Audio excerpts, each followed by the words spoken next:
अस्सलाम वालेकुम नाज़रीन, आप देख रहे हैं प्रोग्राम गौहर के साथ और मैं हूं आपका मेज़बान गौहर भट्ट। आज के प्रोग्राम में हम डिस्कस करेंगे कि भारत की आलमी सतह के ऊपर शिकस्त का सिलसिला जारी है, जबकि पाकिस्तान हर जगह पर फतह याब ठहर रहा है। ये क्या मामला है? साथ ही साथ प्राइम मिनिस्टर पाकिस्तान ने आज एक ऐसा काम किया है जिस पर ये कहना बनता है कि प्राइम मिनिस्टर छा गए और पीटीआई के अंदर की लड़ाई अब बाहर आना शुरू होगी। इन सारी इशू बात करेंगे और इन इशू बात करने के लिए हमारे साथ लाहौर स्टूडियो में मौजूद हैं जनाब खालिद फरूकी साहब, जनाब सईद चौधरी साहब, जनाब मुबशर बुखारी साहब।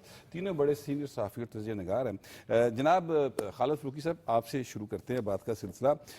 आप जानते हैं कि SCO जो है बीजिंग में हो रही है और वहाँ पर जो वाक़या हुआ वो वाक़या कुछ यूँ है कि भारतीय वज़ीर दिफा नाथ सिंह, उनका शायद पूरा नाम है, उन्होंने अलामिया पर दस्तखत करने से इनकार कर दिया। जो मुश्तरका अलामिया था वो कहते हैं कि जनाब इसमें पहलगाम का जिक्र नहीं है और उस जो अलामिया उसमें एक इस तरह का जिक्र भी है, उससे इशारे मिलते हैं कि भारत जो है वो बलूचिस्तान के अंदर बाकायदा तौर पर यानी ब्राइब कर रहा है या वहाँ पर दहशत गर्दों को सपोर्ट कर रहा है। तो इस पर उन्होंने कहा जी मैं तो इस पर साइन नहीं करूँगा और बाकी जो ममालिक हैं उन्होंने कहा जी फिर ना करें आप, कोई मसला नहीं, लेकिन अलामिया यही रहेगा। बिल्कुल सही है। तो ये जो भारत की हर सतह पर शिकस्त है, इस पर मैं चाहता हूँ आप जरा थोड़ा सा तबसरा करें। देखिए गौहर, दुनिया में इस वक्त दो मुल्क जो हैं ये बदतरीन किस्म की सिफारती तन्हाई का शिकार है। एक इसराइल है और एक भारत है। दोनों इत्तेहादी हैं और दोनों इत्तेहादी भी हैं और दोनों इंतहा पसंद भी हैं। दोनों इंतहा पसंद भी, दोनों में एक जैसा ट्रेंड, एक जैसा माइंड सेट रखने वाली हुकूमतें हैं। दोनों ही अपने अपने इलाकों में, उनके इलाके जो नहीं हैं वहाँ भी वो जुल्म कर रही हैं। दोनों ने इलाकों पे कब्जा कर रखा है। इसराइल ने फ़लस्तीन पे कब्जा किया हुआ है, भारत ने मकबूजा कश्मीर पे कब्जा किया हुआ है, कश्मीर पे कब्जा किया हुआ है। और कश्मीर पे उसका कब्जा जो है, जिस तारीख से उसका कब्जा है तकरीबन उसी अरसे से इसराइल का फ़लस्तीनी इलाकों पर कब्जा है। और दोनों में एक ही तरह के जो लोग हैं वो एक ही तरह का सिस्टम चलाने की कोशिश कर रहे हैं, लेकिन इस सारे सिस्टम को दुनिया ने एक्सेप्ट नहीं किया।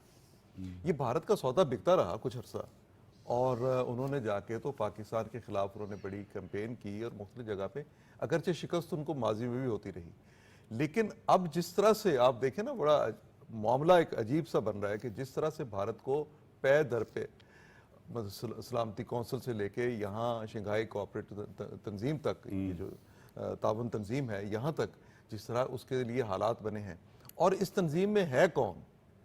इस तंजीम में दुनिया का वो वाहिद बड़ी सुपर पावर है जो भारत की स्ट्रेटेजिक अलाई है और भारत का सबसे बड़ा जो इत्तेहादी मुल्क है जो उसको असलहा सप्लाई करता रहा और जिसने 1970 में 71 में इंडिया के साथ एक ऐसा दिफाई मुआहिदा भी एक टाइम पे किया था जिसपे भारत के साथ उसने यानी एक तरह का खुफिया मुआहिदा वो कर लिया। वो मुल्क भी इसमें है और आज अगर भारतीय मीडिया को आप देखें तो वो उस पर भी तपे बैठे और उसको भी वो कह रहे हैं। पर मामला ये है कि जो हकायक हैं वो सब सारी दुनिया के सामने है। रशिया उसमें है, चाइना उसमें है, सेंट्रल एशिया की स्टेट्स जो हैं वो उसमें हैं और ये जब से ये तंजीम बनी है मेरे ख्याल के मुताबिक उसमें सबसे बड़ी शिकस्त अगर भारत को हुई है तो वो आज के दिन हुई है। ये शिकस्त का असल में सिलसिला 3 दिन पहले शुरू हुआ। वो ये कि पहले अजीत डोवल की हम कल परसों भी मुलाकात में प्रोग्राम में जिक्र कर रहे थे, अजीत डोवल ने मुलाकात की थी चीनी वज़ीर ख़ारिजा से। उस मुलाकात में भी भारत को कुछ याद दहानियाँ करवाई गई और ये याद दहानियों का फिर मैं थोड़ी सी इसकी डिटेल में नहीं जाता ज्यादा, लेकिन नहीं बेशक आप डिटेल से बात करें सर। कि 2019 सर हमारी जीत के चीजें डिस्कस हो रही हैं तो हमें खुश होना चाहिए। 2019 में चाइना ने भारत को यह समझाया था कि आप इस रीजन में अमन कायम करें, ठीक है, लेकिन उसके फौरी बाद क्या हुआ कि भारत ने जाके कश्मीर वाला स्टेटस तब्दील कर दिया और ये वो कर दिया और उस वाक़े के नतीजे में फिर क्या हुआ कि उस वाक़े के नतीजे में ये हुआ कि चाइना और इंडिया के दरमियान लाइन ऑफ एक्चुअल कंट्रोल पर एक कॉन्फ्लिक्ट शुरू हो गया और उस पर भारतीय फौजियों को जो पिटाई हुई, जो मार पड़ी, बकायदा कुट लगी सर। जी हाँ। अब ये जो मामला है ना जी, अब भारत में एक और शोर है कि पाकिस्तान ने तमाम अरब ममालिक में कुछ ऐसे डॉक्यूमेंट्स दिए हैं कि जहाँ पे ये बताया गया और शंघाई ताउन तंजीम के ममालिक को भी ये पता है और चाइना को बिलखुसूस ये पता है कि बलोचिस्तान में दहशतगर्दी कितनी होती है। पाकिस्तान में 2023 में 24 में कितने दहशतगर्दी के वाक़यात हुए, उनमें ज़्यादा वाक़यात जो है जिनमें धमाके हुए, जिनमें सिविलियन शहादतें हुई, जिनमें हमारे अस्करी इदारों के जवान जो हैं वो शहीद हुए, वो वाक़यात की तादाद कई सौ गुना बढ़ी। और ये सारे का सारा डोवल पॉलिसी थी, अजीत डोवल की पॉलिसी थी, जिस पर मोदी हुकूमत चल रही है। सो वो जो डॉक्यूमेंट सारी दुनिया के सामने है कि किस तरह से पाकिस्तान को बलूचिस्तान में भारत दहशतगर्दी का निशाना बना रहा है, ये एलामिया जिस पर भारत को अब जो आपने जिक्र किया इसमें है, वो इसीलिए है कि जब आप वाकयात को पढ़ें, आप देखें तुमने तो भाई एक ड्रामा किया, एक जो है एक फॉल्स फ्लैग ऑपरेशन जो है वो किया, और उसमें तुमने ये कहा कि जी इतने लोग मारे गए और तुमने पाकिस्तान पर हमले का एक जवाब बना लिया भारतीय हुकूमत जी, ने। जी। लेकिन कितने 100 वाकयात हुए बलूचिस्तान के अंदर, और हमारे खैबर पख्तूनख्वा में हमारे पास सबूत हैं। हमारे पास सबूत हैं, उसके डोजियर दिए जाते रहे। सो ये सारे इनके पास भी थे। इसीलिए पाकिस्तान को यहाँ पे बहुत ज़्यादा मेहनत करने की ज़रूरत नहीं पड़ती।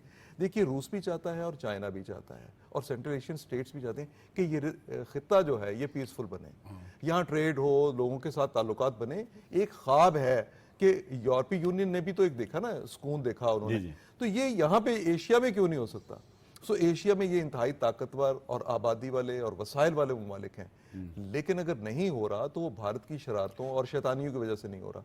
सो ये अभी जो देखिए अभी क्या कह रहा है भारत, अभी उन्होंने रूस के खिलाफ प्रोपेगेंडा शुरू कर दिया है, चाइना के खिलाफ वो पहले ही थे। अजीत डोवल को उस दिन चीनी वजीर खारजा ने भी यकीनी तौर पर यही समझाया कि आप खित्ते में अमन रखें। इसके बाद ये है, अभी वो सरबराही इजलास भी होना है। सो इसमें मेरे अपने ख्याल के मुताबिक भारत को वो जो कहते हैं ना कि रस्सी जल गई बल नहीं गया, अब वो भारत ये कह रहा है कि जी देखिए जी, ये जो हम नाम लिए बगैर किसी मुल्क की मजम्मत करते हैं, किस नाम लिए बगैर, इसमें भी नाम नहीं लिया पाकिस्तान का उसके वजीर दिफा ने, लेकिन उनको जिस तरह की वहां पे सुबकी का सामना करना पड़ा है वो तो पूरी दुनिया के अब सामने है। अब इसमें और हम ये क्या कर सकते हैं कि अब भारत को ये तो नहीं कहा जा सकता कि अभी तुम अपनी धौंस धांधली की, कोई मुल्क नहीं कह सकता। अभी जब ये देखिए, ये मुझे यकीन है कि जिस तरह ये शंघाई ताउन तंजीम के इजलास में हुआ है, इसी तरह कुछ एक दो और इंटरनेशनल फोरम ऐसे हैं वहां पर भी ये मामला जो है ये उठना है। और जब तक देखिए फ़लस्तीन का मसला हल नहीं होता, जब तक कश्मीर का मामला हल नहीं होता और भारत को दहशतगर्दी से बाज नहीं रखा जाता, उस वक्त तक ये मुमकिन नहीं है। अब भारत के पहलगाम वाक़े को शामिल नहीं किया, भाई कोई सबूत नहीं है किसी तरह का, भारत ने इसके बारे में कोई इन्वेस्टिगेशन नहीं की, कोई सबूत नहीं दिया, एक शक की बुनियाद पर एक हमले जैसा नहीं, शक क्या, शक भी कैसा, ये बात भी ऐसी कर रहे हैं जो प्रैक्टिकली मुमकिन नहीं है कि पाकिस्तान की सरहद से वो पहलगाम का एरिया जहां पर वो वाकया हुआ वो कोई तकरीबन 300-350 किलोमीटर दूर है, और जो जाए वकुआ है वहाँ से जो है थाना वो वहाँ से काफ़ी किलोमीटर दूर है, फासले पर है, और ये 10 मिनट के अंदर वहाँ पे चुसप जाते हैं वो जो थानेदार हैं, और वो सारा वाकया देख के उसके बाद FIR दर्ज करके पाकिस्तान पे इल्ज़ाम लगा के FIR सील करते। ये इतनी मतलब एक मेरा ख्याल है शायद को थर्ड रेट बॉलीवुड की जो मूवी है ना उसमें भी शायद ऐसा ना होता जिस तरह के उन्होंने स्क्रिप्ट बनाया था। मगर मेरा सवाल आपसे डिफरेंट है। देखें, जो SCO में हो रहा है ये सिर्फ एक जगह पे नहीं हुआ, एक और भी इसी दौरान SCO की एक और इजलास में हमारे सलामती के मुशीर जो है जनरल आसिम साहब वो भी थे और अजीत डोवल भी थे, और वहाँ पर जनरल आसिम ने जिस तरीके से पाकिस्तान का केस प्लीड किया उस पर अजीत डोवल को बाकायदा यानी खामोशी इख्तियार करनी पड़ गई। तो मैं चाहता हूँ कि आप थोड़ा सा इस वाकये की तफसील भी बताएं। ये देखिए, मामला ये है कि इनको समझ आ जानी चाहिए थी। इन्होंने पहलगाम पे जो बयानियां बनाने की कोशिश की थी, पूरी दुनिया ने उसको मुस्तरद किया।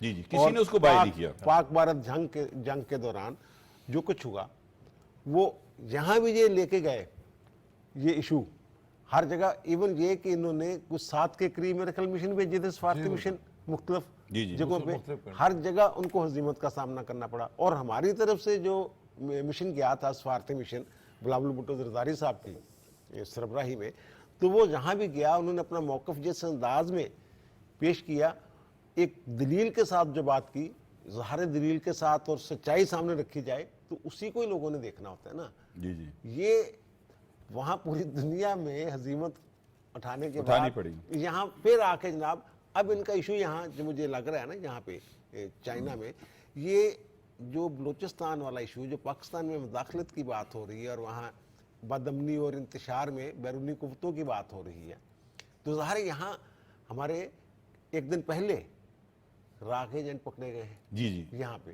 जी जी ऐसे और हमने तो जो ये बलूचिस्तान में दहशतगर्दी की वारदातें हो रही हैं, तो उसमें हमने उनको उनका हमने जासूस नाम ही- पकड़ा हुआ है, जिसको उनको भारत ने ना- कबूल किया हुआ है कि हाँ, वो उनको- हमारा बंदा है। उनको नाम ही फितनातुल हिंदुस्तान का दिया हुआ है। जी, जी। हमारे पास इस हवाले से सबूत मौजूद है। बिल्कुल बिल्कुल ऐसे और ये जो शंघाई ताबन तंजीम है, इसमें दो बड़ी ताकतें शामिल हैं जिनके पास सलामती कौंसिल में वीटो का जी जी इख्तियार भी है। एक उसमें चीन है, एक रशिया है। एक रूस है, और बाकी सेंट्रल एशिया की जो रियासतें हैं, काजकिस्तान, उज्बेकिस्तान, इस बार तो वैसे किर्गिस्तान, मेरा ये ख्याल सारी बहुत अफगानिस्तान सारी को और भी शायद वो तजियाकार के तौर पे मुबस्सर के अच्छा, तौर पे अब इसमें मामला ये है कि ये सिंध तास माहदा मुअत्तल करके पहलगाम की बुनियाद पे, अब इस पे जो चीन के थिंक टैंक्स है ना, जी जी वो बार बार इन्हें तंबीह कर रहे हैं।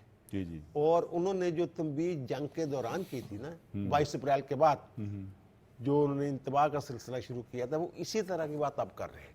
उनके जनाब ये आप ये ना भूलें कि आप दरमियान में बैठे हुए हैं, आपसे ऊपर हम हैं, नीचे पाकिस्तान है। जी जी अगर आप नीचे वालों के साथ ज्यादती करेंगे पानी बंद करके, तो आप कैसे सुकून से तो फिर हाँ। आप कैसे सुकून से रहेंगे? बिल्कुल ठीक बात। और फिर इस खित्ते में जैसे इन्होंने इसराइल की बात की है फरूकी साहब ने, कि ना उसके साथ भी कोई नहीं है। अच्छा, उसकी भी अपने तमाम हमसाए जो हैं उनके साथ लड़ाई है। जी जी और इनका एक दौर था जब यहाँ ये इनमें इंतहा पसंदी की कुछ कमी थी, सेकुलरिज्म की तरफ ये बढ़ रहे थे। उस वक्त इन्होंने कुछ एक ममालिक ऐसे थे इनके साथ, भूटान हो गया, नेपाल हो गया, कुछ ममालिक ऐसे थे जो लेकिन जो हिंदुत्व की पॉलिसी ने ना भारत को सार्क, तनहा कर हाँ, दिया। जो सार्क ममालिक, जो सार्क तंजीम थी, उसका बेड़ा गर्क इसीलिए हुआ ना कि ना उधर हसीना वाजिद साहब आ गए जी जी बांग्लादेश में, इधर इन्होंने कुछ जेर असर लोग रखे हुए थे। लेकिन 22 अप्रैल और 10 मई के दरमियान जो कुछ हुआ, जी जी उसके बाद सबकी आप कहने की आंखें खुल गई बिल्कुल कि ऐसे। जनाब ये तो एक दहशतगर्दी का हामी मुल्क है जी जी और अपने हमसायों को दबा के रखना चाहता है, थानादारी करना चाहता है। और सफारती वो जो डोनाल्ड ट्रंप साहब है, मेरा ख्याल है कोई 18 मरतबा जिक्र कर चुके होंगे। बिल्कुल बिल्कुल। और मैं भी कल उन्होंने एक जिक्र दिन किया था। पहले, अच्छा, मैं यही बात मैं चाह रहा था। एक दिन मैं आप- पहले आप- आप ठीक पहले कह रहे हमारे हैं। फील्ड मार्शल की फिर उन्होंने तारीफ किया, लेकिन लेकिन उनसे मैं- मिला, बड़ा शानदार आदमी है। जी बिल्कुल ऐसे ही उन्होंने कहा। और बल्कि मैं मुबश्शिर बुखारी साहब आपकी तरफ आऊँगा, वो जितना भारत का गोदी मीडिया जो है वो इस बात के ऊपर तपता है, और मोदी साहब जो हैं वो खुद इस बात को पब्लिकली ओन नहीं करते हैं, लेकिन उतना ही डोनाल्ड ट्रंप साहब जो हैं वो उस बात को बार बार दोहराते हैं। मेरा कल शायद उन्होंने 70वीं दफ़ा ये बात की है कि मैंने आज फिर कर दिया, 18वीं मरतबा हो गया। प्राइम मिनिस्टर मोदी से कहा है कि अगर आप जंगबंदी नहीं करेंगे तो अक्सर तजारती मुआहदा नहीं होगा। और मैंने बहुत बड़ा क्रेडिट है मेरा कि मैंने दुनिया भर में ये, और ये बाकी बात दुरुस्त है, क्योंकि देखिए 2 न्यूक्लियर स्टेट्स हैं और उनके दरमियान अगर लड़ाई जंग हो रही है तो वो बड़ा सीरियस मैटर है। इस खिते के अंदर दुनिया की तकरीबन शायद 40% आबादी जो है वो बस्ती है। देखिए भारत की अपनी आबादी 70 करोड़ के तो करीब आबादी। 1.5 करोड़ से वो ज्यादा है, साथ हमारे चीन है, उनकी 1.5 अरब से ज्यादा आबादी है, पाकिस्तान, बांग्लादेश, भूटान, श्रीलंका, इन सबको मिला लें तो सर की बात जो है वो 3.5 करोड़ के करीब चली जाती है, 3.5 अरब के करीब। तो लिहाजा यहाँ पर अगर जंगबंदी हुई है तो ये वाकई काबिल तहसीन बात है। तो लेकिन वो जिस अंदाज से बात करते हैं, इधर से गोदी मीडिया फिर शुरू होता है, ट्रंप के खिलाफ मुसलसल जो है वो कंपेन करनी शुरू करते हैं। ये तो अच्छा खासा एक गोदी मीडिया दुनिया बदनाम हो गया। सर उनको समझ नहीं आती कि ये हम कर क्या रहे हैं। देखिए, जो इंतहा पसंदाना नैरेटिव के ऊपर आप जब अपने मीडिया को चलाने की कोशिश करेंगे तो उसमें आपको इस तरह के लताइफ मिलते रहेंगे, इसमें कोई शक नहीं। चूंकि अब दुनिया बदल चुकी है, अब जंगें जो हैं वो घंटों की होती हैं सिर्फ, जी जी और अभी आपने देखा कि 96 घंटे जंगें की घंटों की होती, इससे ज्यादा की होती नहीं।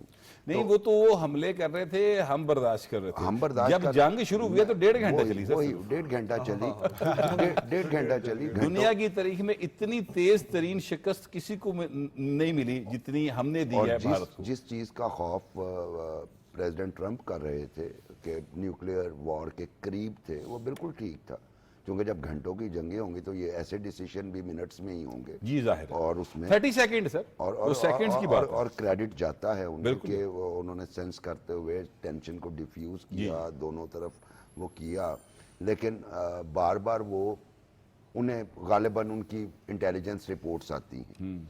हमारी इंटेलिजेंस रिपोर्ट्स अपनी जगह पे मौजूद हैं और वो ये हैं कि इंडिया किसी वक्त दोबारा शरारत कर सकता है। हम आजकल ये डिस्कशन कर रहे हैं व्हाट्सएप कि हमें अलर्ट रहना चाहिए। इसी तरह ही यूएस इंटेलिजेंस रिपोर्ट्स जो हैं वो भी इस तरह का इंदिया देती हैं कि भारत खामोशी से जो बैठा है वो कोई तैयारियां कर रहा है और इस तरह की बातें। सर खामोशी से नहीं बैठा, काफी तकलीफ में बैठा है। तकलीफ में बैठा है, उस पे भी तकलीफ तो आपको राजनाथ सिंह की चाल में वो नजर आ रही होगी। तो उसमें वो बार बार 17वीं दफे उन्होंने मेंशन किया, लेकिन वो कॉशन दे रहे हैं। उनका caution is based on intelligence reports कि अब आप जो हैं पाकिस्तान के खिलाफ कोई एक्शन इनिशिएट ना कीजिएगा वरना हमारी तरफ से तजारत बंद रहे। अगरचे हमने मुंह तोड़ सबक सिखाया है, लेकिन वो क्या है, बड़ी अच्छी बात है कि वो पेट भरे कमीने से मोहतात रहो। ठीक है, तो वो वाली बात सादिक आती है, मोहतात रहना है। ये जो शंघाई कोऑपरेशन ऑर्गेनाइजेशन में हुआ है वो मैंने फुटेज देखी। Defence minister, Indian defence minister Rajnath Singh जिस तरीके से वो चलते जा रहे थे तो उस पे मुझे वो मुजफ्फर वारसी का शेर याद आ रहा था, शिकस्त दिल की हुई तार ज़हन के टूटे, हमारी ज़ात के हमसे ही राबते टूटे। तो वो उनकी बिल्कुल लॉस्ट वाला सिनेरियो था और वो एक्सपेक्ट नहीं कर रहे थे। वजह क्या थी, माजी में पाकिस्तान ने कई डोजियर दिए इंटरनेशनल फोरम्स पे। आपको वो जब डिसइंफॉर्मेशन लैब वाली मामला आया, उसके अलावा हमने बहुत सारे डोजियर दिए, लेकिन वो रिस्पांस नहीं था। अब इस सारी पहलगाम पे इतना अहमकाना फॉल्स फ्लैग ऑपरेशन किया कि अब दुनिया उनको बाय करने को तैयार नहीं है। एविडेंस उनके पास कोई है नहीं। और बुखारी उसके साहब इसी से सिलसिला दोबारा शुरू करेंगे, फिलहाल ब्रेक का कहा जा रहा है। Take a break.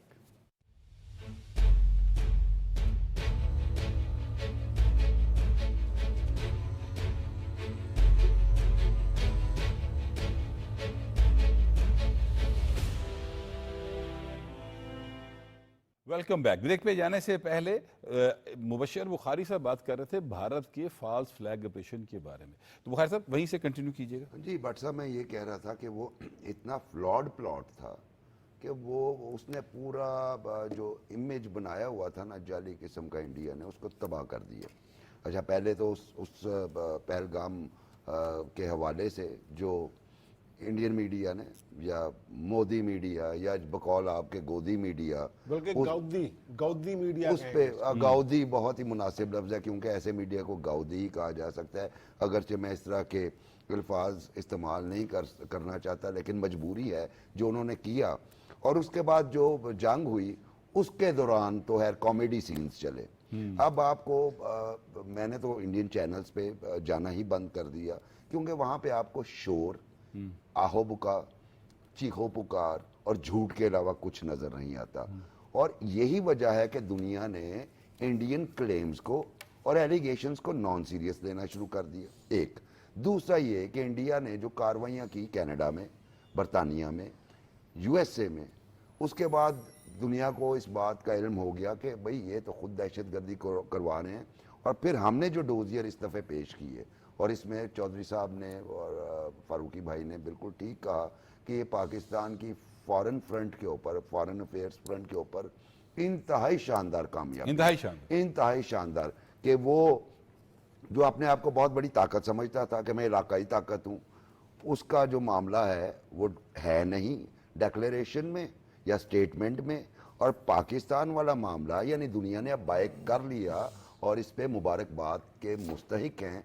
और इसमें मैं दोबारा ये कहूँगा, देखिए पाकिस्तानी मीडिया की संजीदगी, कभी हमने उस तरह की गुफ्तगू नहीं की जिस तरह उधर से होती है, और उसी तरीके से संजीदा फॉरेन पॉलिसी और उसी संजीदगी से हमारी जो diplomatic affairs run diplomatic affairs हो, उसके नतीजे में आपको ये डिप्लोमेटिक अफेयर्स हों या माशी मामलात हों या सियासी मामलात हो, हर मामले के ऊपर हम देखते हैं कि ये हुकूमत बहुत ज़्यादा संजीदगी के साथ काम कर रही है। आज प्राइम मिनिस्टर पाकिस्तान ने खालिद फरूकी साहब एक एक्ट किया, यानी उन्होंने एक ऐसा काम किया जिस पर मेरा दिल करता है मैं ये कहूँ कि प्राइम मिनिस्टर छा गए। हुआ ये है कि कौमी असम्बली का इजलास जारी है, आप जानते हैं बजट की मंजूरी का मामला है, तो प्राइम मिनिस्टर हाँ हो गया मंजूर, बजट मंजूर हो गया। प्राइम मिनिस्टर पाकिस्तान जो है इजलास में जब गए तो उन्होंने जाके बैरिस्टर गौहर के साथ शेक हैंड किया और वहीं पर स्पीकर साबक जो थे उनके असद कैसर साहब उनके साथ भी शेक हैंड किया। तो मुझे ये याद आ रहा था कि कितना अच्छा एक जेस्चर जो है अब वो हमारी असम्बलीज में हमारी पॉलिटिक्स में वापस आ रहा है। ये मामला जो था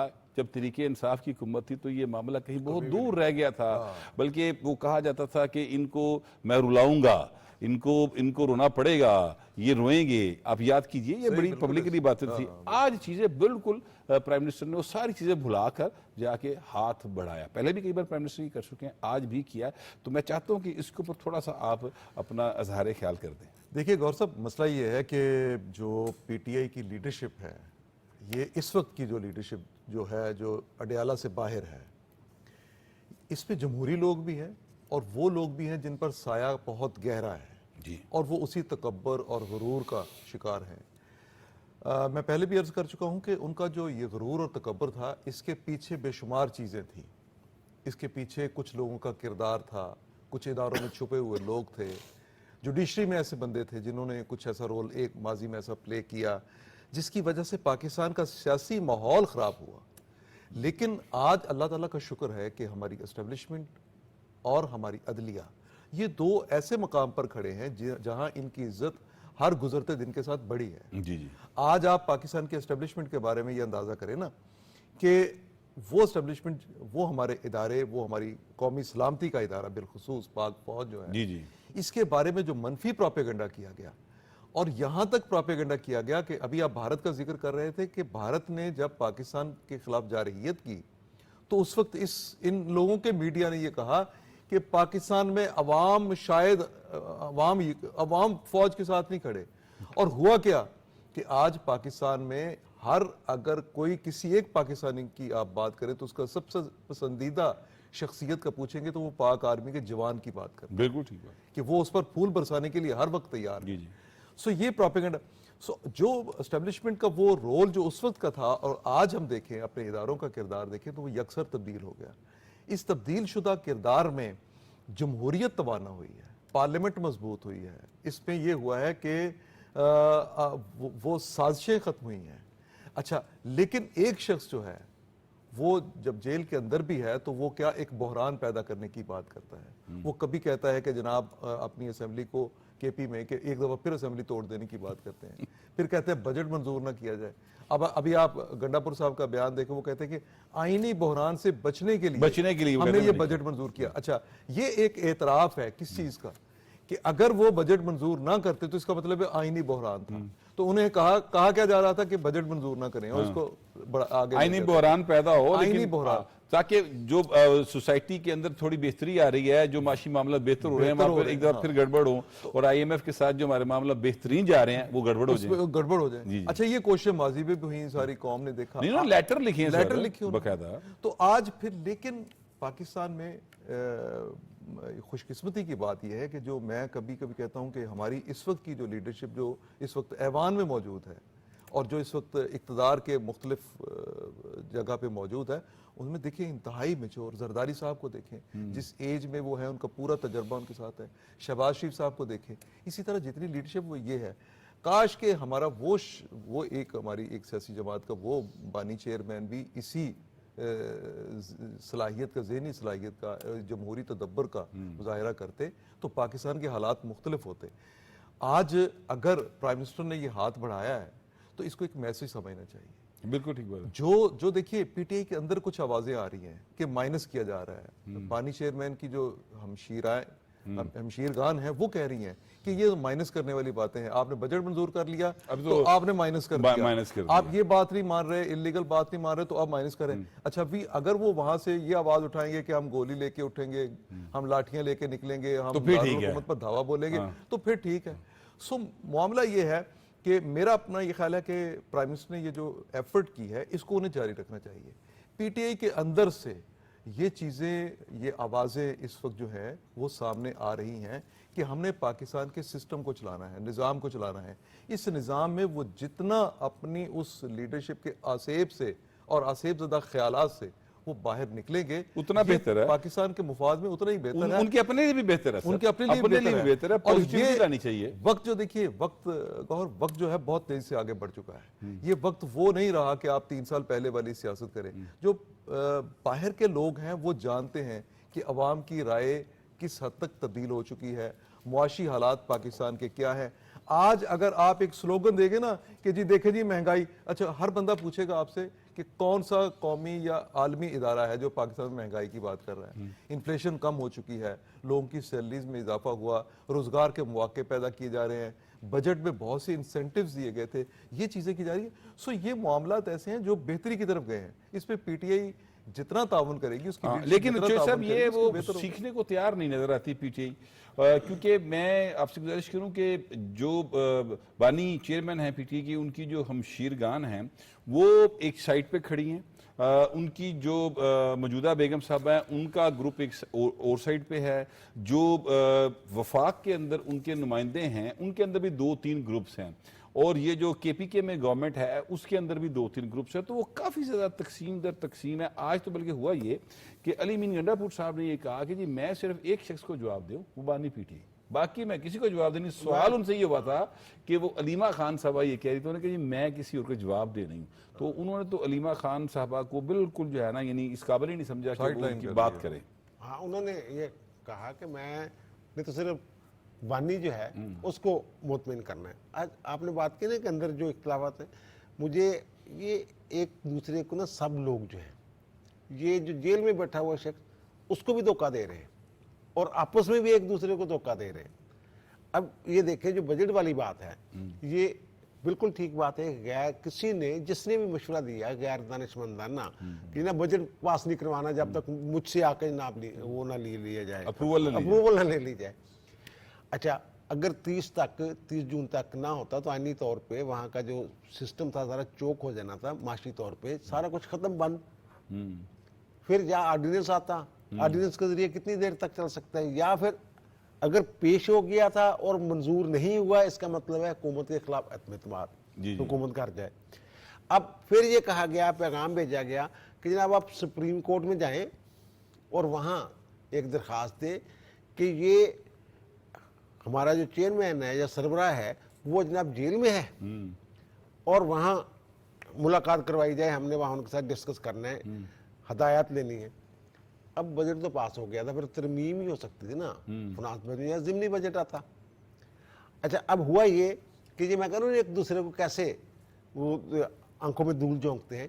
ये 2 साहबान जनाब वहाँ गए हैं, एक सीनियर वकील हैं और इनके एमएनए हैं लतीफ़ खोसा साहब और दूसरे अली मीन गंडापुर साहब, और जाके जनाब अदालत के अंदर खड़े हो गए हैं, कोर्ट रूम नंबर 1 में जस्टिस सैयद मंसूर अली शाह साहब की अदालत में, और कहा जनाब कि हमारी मुलाकात नहीं करवाई जा रही। अच्छा, वो क्या कर सकते हैं इसमें, ये इनको भी पता है। हाँ, ये वकील हैं, ये सिर्फ मीडिया खेलते हैं। हाँ, कि उनके पास मीडिया खेलने की कोशिश करते हैं। उनके पास तो इख्तियार ही कोई नहीं है। जी जी। 26वीं आईनी तरमीम जिसको इन्होंने चैलेंज भी कर रखा है और उसके खिलाफ बातें भी करते रहते हैं, उसमें तो वाज़ेह तौर पर लिखा होगा कि जनाब ये मामला 184 सब आर्टिकल 3 के तहत जो जाएगा ये जाना है आईनी बेंच में। और supreme court practice and procedure act जो है वो ये कहता है कि अगर कोई दरखास्त आती है तो एक कमेटी है, जी जी, चीफ जस्टिस पाकिस्तान है, सीनियर तरीन जज मंसूर अली शाह साहब हैं और अमीनुद्दीन खान साहब हैं। उन्होंने उस मामले को देखना कि जनाब ये आईनी बेंच में जाएगा, कहाँ जाएगा, सब अदालतें सियासी मामलात में क्यों आए। क्यों दूसरा फिर अच्छा वहाँ से अजीबो गरीब गुफ्तगू कर रहे हैं, कहते हैं जनाब हम आपसे आशीर्वाद लेने आए हैं। ये अदालत में ये करने वाली बात है? सर वही बात है ना, वो सियासत में घसीटना चाहते हैं अदालत को। और अदालतों ने कई बार ये कहा कि आप अदालत अपने ने मामला अदालत असेंबली ने में कहा लेके ये जाएं। मेरे मुतलका मामला कैसे है जनाब? जी, बिल्कुल ऐसे ही। ये इस तरह एक दूसरे को धोखा देते हैं। और वो जो आपने उनकी हमशीरा की बात की है, तो वो कहती है कि जब जिस दिन बजट पास हुआ है उस दिन आपने गुफ्तगू सुनी होगी, तो वो तो कहता था, यानी अली बिन गंडापुर साहब के बारे में, कि आज तमाम MPs जो है वो यहाँ होंगे, यानी यहाँ मेरी मदद के लिए यहाँ अडियाला के बाहर मौजूद होंगे। उनके साथ वो हर मरतबा अपील करके जाती हैं कि अरकान असम्बली वहाँ आए। तो कभी अरकान असम्बली मैंने देखी नहीं, एक आध दफ़ा मैंने 1-2 बंदे देखे। बाकी उनके साथ जो कारकुनों की बात है वो भी 3, 4, 5, 6, 7, इससे ज़्यादा होते ही नहीं। आपने फुटेजेस देखी होंगी, जी बिल्कुल ऐसे ही। और जब वो मीडिया में बात कर रही थी तब भी आपने देखा होगा उनको। तो वो कह रही है जनाब, फिर किसी ने सवाल किया कि वहाँ MPs कहते हैं जनाब वो बड़ा जनाब ताकतवर है, तो कहती है फिर वो छोड़ दे, घर बैठ जाए। यानी कि ये भाई साहब जो हैं उनकी भी गैर सियासी गैर जमहूरी सोच, और आगे जो है आगे जो उनके वारसान है उनकी भी, ये जो अंदर बैठे हुए हैं ना इस वक्त, ये अपने उसी गैर सियासी और गैर जमहूरी रवैयों की वजह से बैठे हुए हैं। जनाब देखें, कौमी सलामती कमेटी का इजलास कितना अहम मामला था, उसमें इसलिए नहीं गया कि वहाँ जी अपोजिशन वाले होंगे।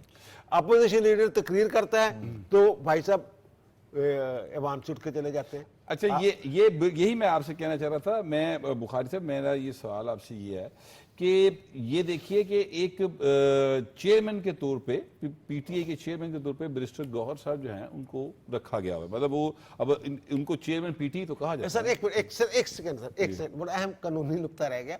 ये कहते हैं कि वहाँ इन्होंने बात की कि हमारे सरबराह अंदर हैं।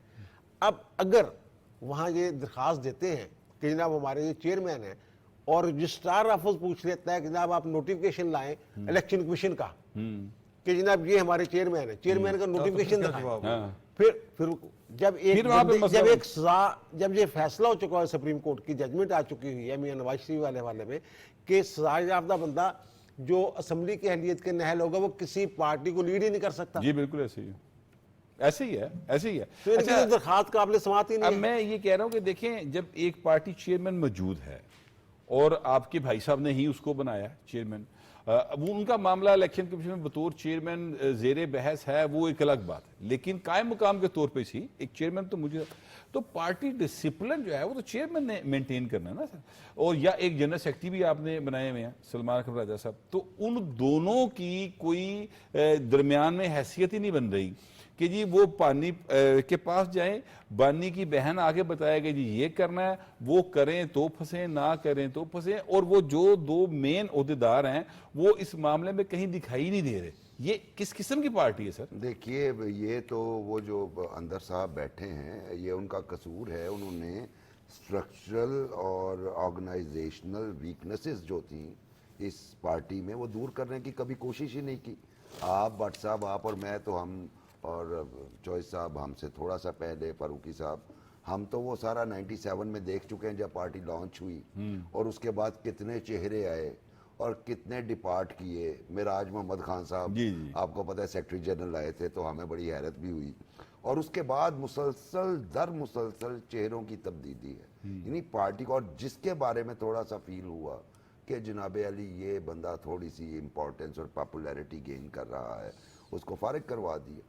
आज की बात कर लीजिए। चलिए, आपने 2 नाम तो गिनवा दिए।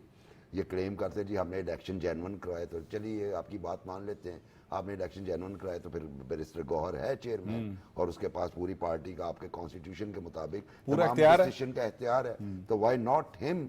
क्यों अंदर बार बार आप जाने की कोशिश करते हैं कंसल्टेशन के लिए? एक वो अपने शाह महमूद कुरैशी साहब, आपके पुराने दोस्त, जेल में हैं, उनसे कोई नहीं पूछने जाता कि भाई उनसे मिलने ही कोई नहीं जाता। वो तो बेचारे जब कभी उनकी मौका मिल जाता है, जब किसी तहरीक के ऊपर, तो वो कहते हैं कि यार हमसे भी गुफ्तगू कर लें, हमें 40 साल का तजर्बा भाई सियासत का, शायद वो हल निकल आए। बुनियादी इधर जाते कोई नहीं। बुनियादी तौर पे PTI मुझे उस तकसीम शुदा ग्रीस का याद दिलाती है जो एक वक्त में बहुत छोटी छोटी रियासतों में बटा हुआ था, और हर रियासत यही क्लेम करती थी हम ही हैं, वी आर द ग्रीस। तो वही अब मुझे इत्तेफाक की बात यह है कि इख्तलाफात की ये है कि मुझे एक साहब का फ़ोन आया 3-4 दिन पहले, उन्होंने कहा जी आपको आलिया हमजा साहबा के किसी बंदे ने तो फ़ोन नहीं किया, वो कोई इवेंट करवा रहे हैं, तो अगर वो फ़ोन करें तो आपने उन्हें कहना है कि नहीं, जब तक इस्लामाबाद से हमें इनविटेशन नहीं आता तब तक हम इसे कवर नहीं कर सकते। इससे आप अंदाज़ा लगा सकते हैं कि मामला क्या चल रहे हैं। और जो अलीमा खान साहबा हैं, उनकी राह का कांटा पहले बुशरा बीबी थी, बुशरा बीबी की राह का कांटा अलीमा खान साहबा थी। तो अब वो जेल में है, अलीमा खान साहब अब टेक ओवर करने की कोशिश कर रहे हैं, लेकिन नाकामी है, चूँकि बुशरा बीबी का ग्रुप अपनी जगह पे है। मैंने आपके ही के प्रोग्राम में कहा था कि 16 ग्रुप्स हैं जी, इस 16 वक्त। ग्रुप्स है। 16 अच्छा, ये ग्रुप्स सारे हैं। ग्रुप्स जो हैं इनके ऊपर बड़ी तफसील से बात हो सकती है बुखार से, लेकिन वक्त हमारे पास अब खत्म हो गया। ये हमारा आज का प्रोग्राम था। अपना फीडबैक जरूर दीजिएगा। आपसे मुलाकात होगी कल अल्लाह ने के बाद।